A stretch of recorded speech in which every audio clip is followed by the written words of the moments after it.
You need to watch this if you care about social justice. Let's make the world better together.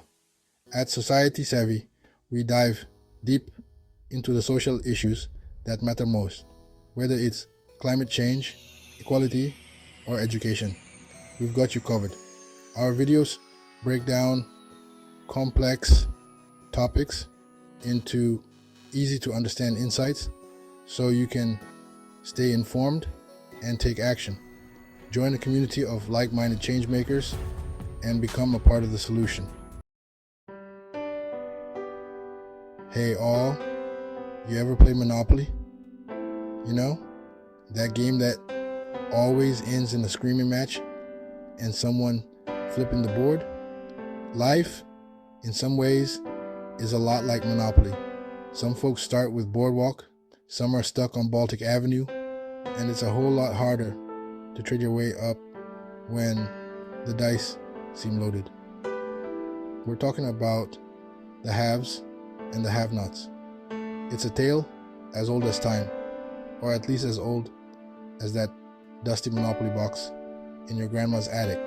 But here in the 21st century, the gap between those who got it and those who don't seems wider than ever. Think of it like this.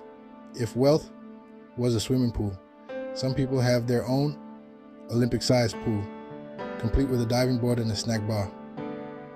Meanwhile, others are stuck sharing a rusty kiddie pool with about 1,000 other people.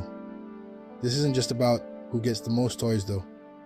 We're talking about the basics: decent housing, good education, healthcare that doesn't bankrupt you, the things that everyone should have access to, the bare minimum for a fair shot at life.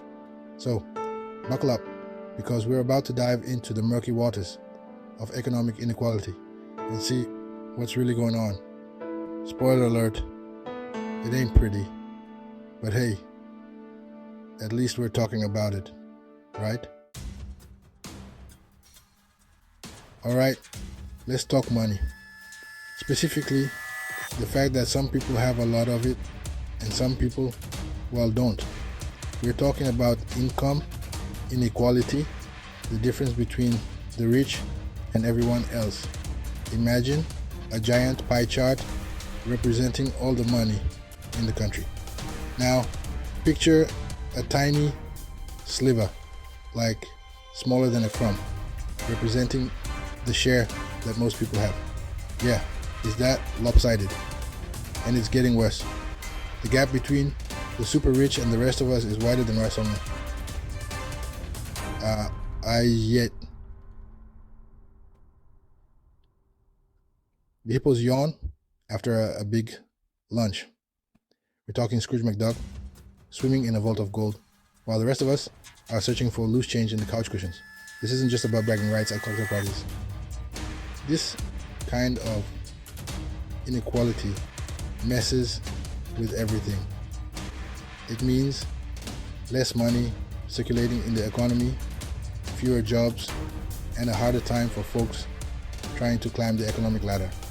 And let's be real, that ladder is starting to look more like a greased pole.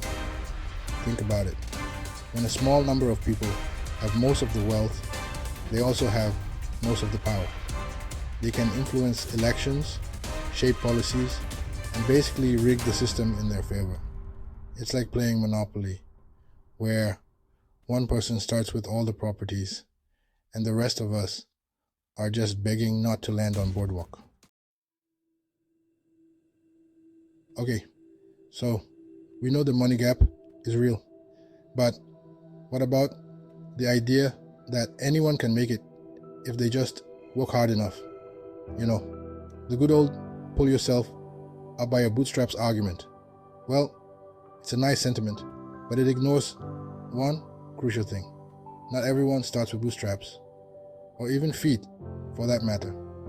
Education is supposed to be the great equalizer, the magic ticket to a better life. But in reality, the education system often reinforces